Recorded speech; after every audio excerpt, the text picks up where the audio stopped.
Mac Jones in Alabama, Justin Fields in Ohio.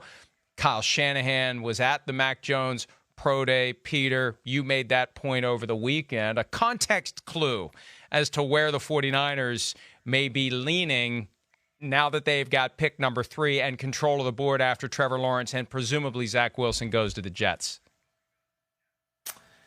Yeah, that's how it looks, Mike. And I continue to think how absolutely amazing it is that there were some around the NFL, more than some, who do not view Mac Jones as a great NFL quarterback prospect because he's not the kind of athletic quarterback that so many quarterbacks coming out now are.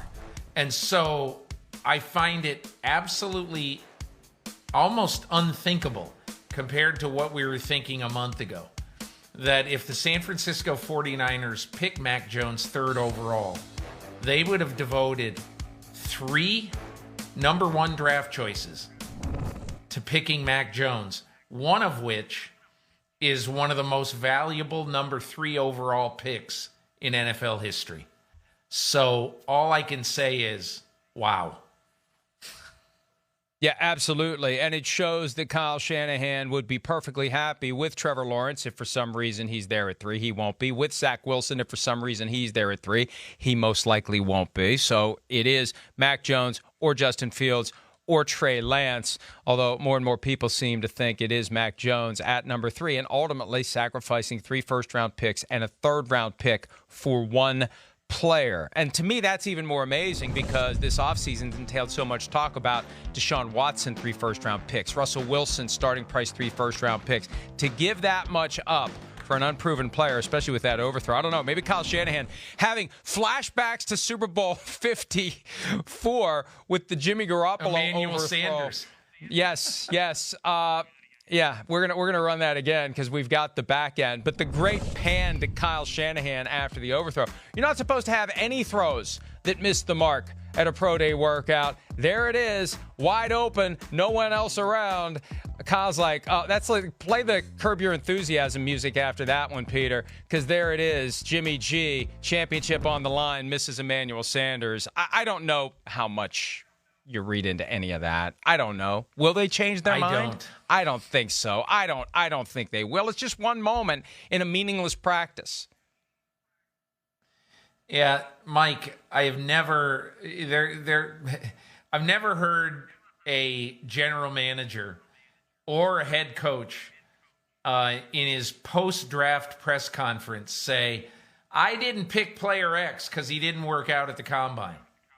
Just as you will not hear Kyle Shanahan say on May 1st or whenever his post-draft press conference is, he will not say, I decided not to pick Mac Jones because he overthrew that guy on his pro day.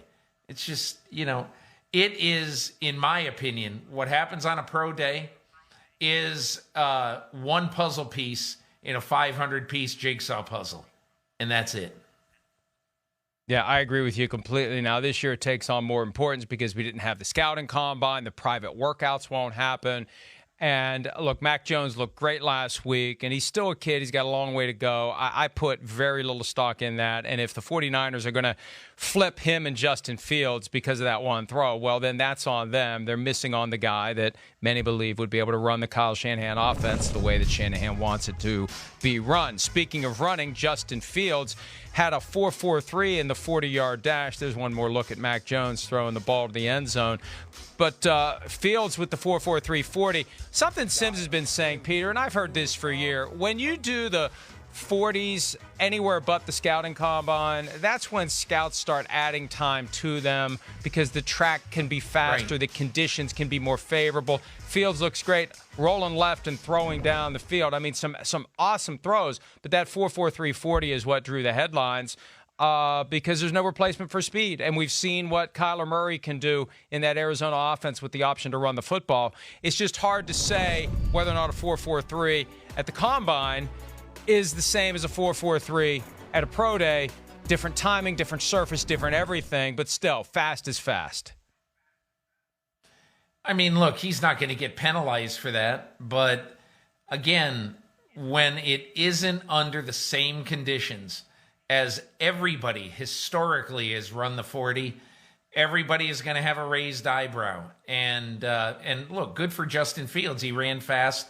He has incredible tools at the quarterback position, at the modern quarterback position.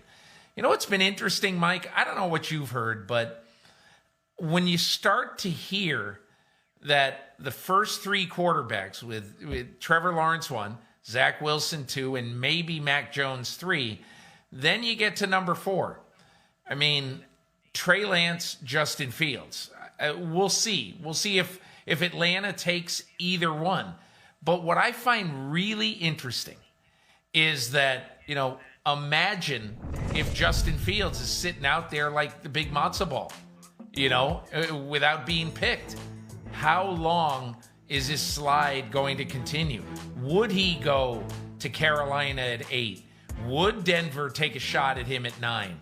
So it's pretty interesting, especially when you remember back on the night that Justin Fields beat Trevor Lawrence in Clemson and played the game of his life. And now you're saying, are you kidding me? This guy might be the 5th quarterback picked in the draft. So again, I don't know what you're hearing, but it'd be very interesting to see if he gets out of the top 5, and he might.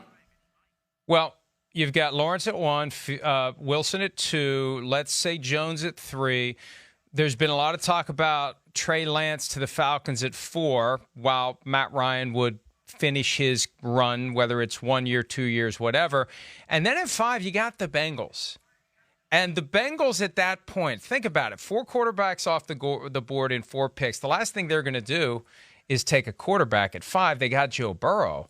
You could auction off that pick to the Broncos at 9, to the Panthers at 8, if somebody at that point is desperate to come get Fields. And we could have an unprecedented 5-for-5 quarterbacks to start the 2021 draft. I mean, that's not impossible at this point, not the way things have been going. It's not impossible, but the Bengals are a pretty stodgy franchise.